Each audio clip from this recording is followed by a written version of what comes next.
que soy vago, que el trabajo me asusta. Yo sufro con mi vocación, solo pensar me gusta.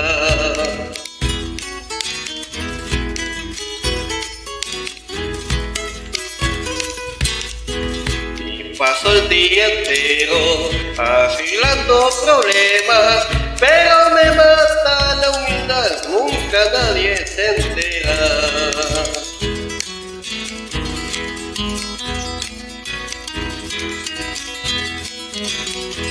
La pucha con mi oficio, anónimo y callado, ya ratos me da por pensar que es un apostolado. Tal vez cuando me entiendan ya sea un poco tarde, pero no pienso perdonar, soy hombre razonable.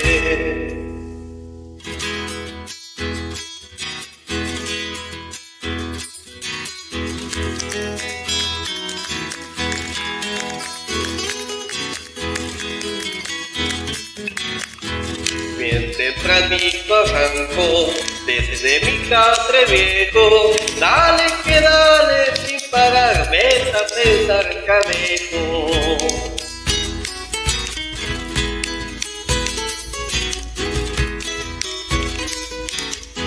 La fiesta me relaja, tensiones que contraigo, la vida del intelectual tiene un sabor amargo.